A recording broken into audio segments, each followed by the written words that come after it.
Thank you. Oh, good afternoon, everybody. My presentation concerns two sets of experimental data that were recently generated in Porto on threshold of steels. The first one is the structural steel indeed used for a bridge, and the second set of tests is for railway and for rail and wheel steel used in railways. So in the first one we used the standard 647 approach with so-called load shedding procedure, but people mentioned was that maybe this load shedding procedure could give very high values of threshold, which is unsafe, as you know. And because of that, there was this decision to run the second set of specimens using a different technique.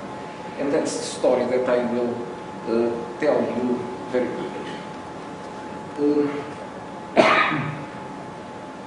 The problems with threshold testing, of course, concern the very low speeds that are involved, that make those tests very time-consuming. Sometimes you may find the standard procedure according to ASTM 647 load shedding giving unsafe results in the sense that the values are too high, and that's the outline of the presentation. So first of all, structural steel, next wheel and rail steel, first set of specimens, standard procedure, second test of specimens with a slightly different approach.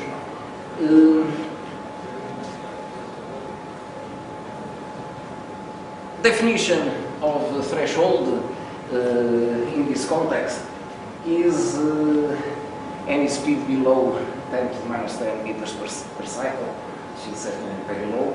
The idea is that any value of delta K less than delta K threshold implies that the crack is not propagating.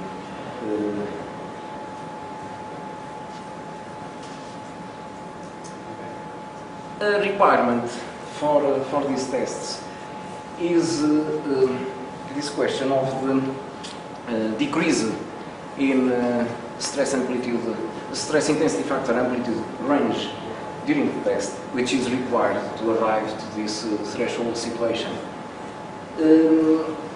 If one decreases too quickly the load, there can be problems related with interactions of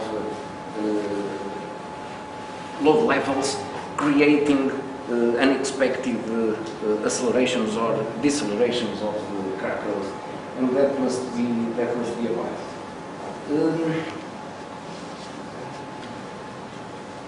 The idea of the test, according to the load shedding procedure, is very simple. It's just to decrease in steps the delta P and therefore delta K. But we know that if crack grows, of course, delta P being constant, delta K will increase. So as far as delta K is concerned, we have a scenario of that type. And there is a requirement that should be obeyed when doing this, which is to disregard the initial region of crack growth after a load decrease is imposed.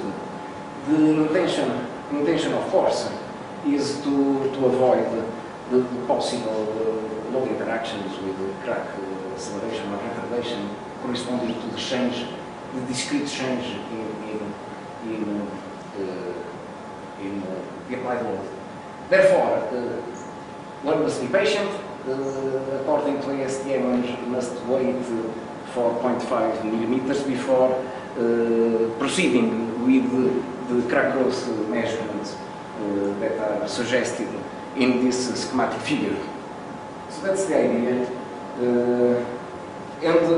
As I mentioned to you, our first material was a steel used for a steel bridge, and very common steel 355. And the typical trend that is found is something like this. The values for R 0.1 minimum divided by maximum load is about 8 megapascal. For 0.7 is about 3.5 megapascal, which is within the expectation for this type of material. A feature that is interesting to highlight in this plot is the fact that you see the so-called Paris law regime plotted in different color in both plots, and it is very evident the fact that there is greater scatter, particularly here, greater scatter in this initial region.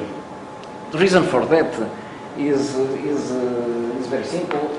For the Paris law, one of the reasons, I'm sure that there are others, but one of the reasons is that the Paris law, of course, is obtained with some polynomial fitting, whereas due to the very low and irregular number of data points in this initial region, this approach, so-called secant method, is used, and it inherently creates larger scale. So this was the kickoff of the work, and arriving here, there was this discussion about the possible lack of safety of these results, in the sense that they could be overestimated. Therefore, pardon me, just another comment concerning the previous results. You saw that there is a strong R value influence in these two plots that I selected to show in this slide. You see that here for R.1 we are speaking about 8, and here we are speaking about 3.5 megapascal square root meter. So there is a strong R ratio influence, which is attributed to crack closure, and the usual explanation for that behavior is this one. We are representing the maximum and the minimum stress intensity factor as time goes by, as crack grows, and if opening level is represented by this interruptive line, for this situation here, you have a value of apparent stress intensity amplitude range represented in red, whereas the real one, which is represented in green. An alternative to this technique is to use a method whereby one aims at keeping K maximum constant, and of course to be able to arrive to very low crack growth rates, one must increase the minimum value of K as represented in plot. In terms of load, the preparation of such a test requires some calculations, because of course stress intensity factor depends on load, but also depends on crack length, obviously, and therefore it is necessary to do some computation to organize, to prepare the test as it is suggested here. will not describe the details of the calculations. Test is fairly standard. The machine is a common survival machine. It is, of course, necessary or desirable to measure crack length on both sides of the specimen, to make sure that there is no misalignment or something like that. And as I told you, for this second set of tests, the intention was to look at rail and wheel steels. These are examples of the locations where our CT specimens were extracted, above in the rail, below in the wheel. For one, you understand the wheel, this is this thing here is the contact area of the wheel. The center of the wheel will be somewhere here. And this specimen represents a radial crack. We also did tests with specimens representing cracks growing in different directions, but this is just to exemplify the sort of work that was done. And you see here a plot showing the Kmax and Kminimum for this for a particular specimen, one of the specimens that was tested. And the result that we obtained for this campaign is summarized in this plot that you see here, where you see the Kmax value we arrived at, and for these materials, steel for wheel and steel for rail, the values that we obtained using load shedding technique, both for both materials.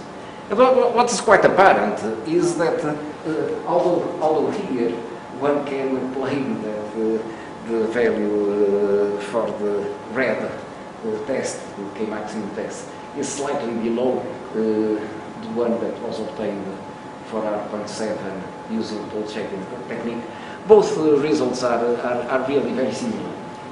This is more or less undistinguishable. A problem with the Kmax technique is that one cannot control the moment, the R value that one is testing. The R value is a consequence of the way the crack propagates and the moment where the threshold is arrived at. Whereas clearly with the load shedding technique, the R value is by definition controlled. I'm arriving to the end. So really the conclusion of this work is that on the basis of our limited experience in this field, we found that for high R values tested according to the 647 procedure, the obtained results are very similar to the results obtained with Kmax constant procedure. So in a sense this goes a bit against the conventional wisdom that should indicate that there was a big difference here. And that's it.